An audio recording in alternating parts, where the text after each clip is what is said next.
नमस्कार. आणखीन एका व्लॉगमध्ये आपले स्वागत आहे. तर इथे मी रात्रीच्या जेवणाची सर्व जी भांडी होती ती एकत्र करून सिंकमध्ये ठेवली. रात्री आम्हाला जेवायला खूप उशीर होतो, त्यामुळे रात्री सर्व भांडी स्वच्छ करून ठेवायला मला जमत नाही.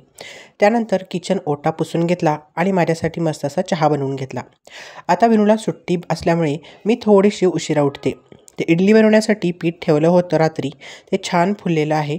तर इथं पटापट इडल्या बनवून घेतल्या.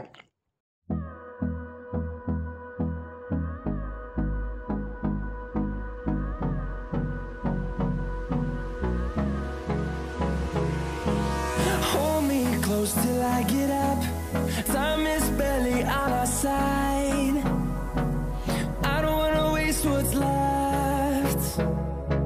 The storms we chase are leading us, and love is all we'll ever trust. Yeah, no, I don't wanna waste what's left. आणि थोड्या पिठाचे डोसे सुद्धा बनवले. तसेच सोबत खाण्यासाठी नारळाची ओली चटणीसुद्धा बनवली. तर सर्वांचा नाश्ता झाला होता. मीही नाश्ता केला आणि त्यानंतर मी फ्रेश झाली.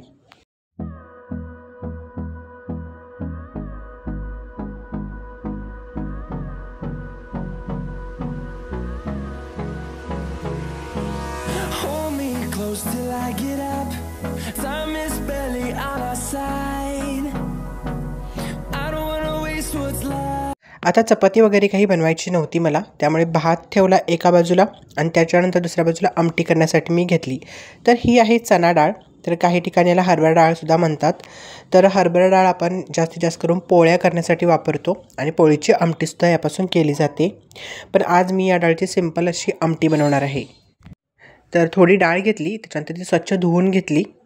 तर कुकरला एक 2 ते 3 शिट्यामध्ये डाळ मस्त अशी शिजून येते, त्यामुळे ती कुकरमध्ये मी शिजवण्यासाठी ठेवत आहे.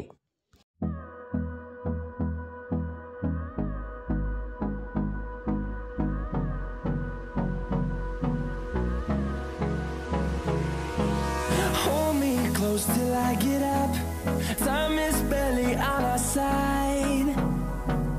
I don't wanna waste. तोपर्यंत टोमॅटो बारीक चिरून घेतला.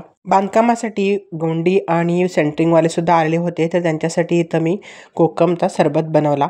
तर उन्हाळ्यात कोकम सरबत प्यायल्याने शरीराला थंडावा मिळतो, उष्णता कमी होते, पचनक्रिया सुधारते, रक्ताभिसरण सुधारते. असे कोकम सरबत पिण्याचे बरेच फायदे आपल्या शरीराला होतात. तर इथे माझी डाळसुद्धा शिजलेली होती. अतिशय छान बारीक अशी डाळ शिजलेली आहे. तर याला आता मी फोडणी देणार आहे. तर त्याची मी बाकीची तयारी करून घेतलेली आहे. तर भांडे ठेवलं, तेल गरम झाल्यानंतर त्याच्यामध्ये मोहरीचा तडका लावला, लसूण घातली, थोडासा कांदा घातला, त्याच्यानंतर कढीपत्ता घातला आणि टोमॅटो घातला. त्याच्यानंतर या फोडणीमध्येच लाल तिखट, अतिशय तिखट आमटी हवी असेल तर थोडं जास्त तिखट घालून मस्त असा तडका दिला.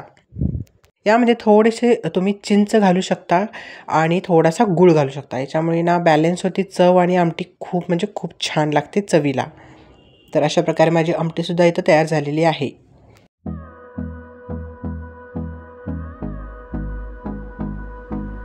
तर संध्याकाळच्या वेळी मी आली होती टेरेसवर. तर अशा प्रकारे बांधकाम लेंटन लेवलपर्यंत आलेलं आहे. तर आजचा व्लॉग मी इथेच एंड करते. व्लॉग कसा वाटला कमेंटमध्ये नक्की सांगा. चॅनलवर नवीन असाल तर सबस्क्राईब करा, व्हिडिओला एक लाईक नक्की करा. तोपर्यंत टेक केअर फ्रेंड्स आणि बाय.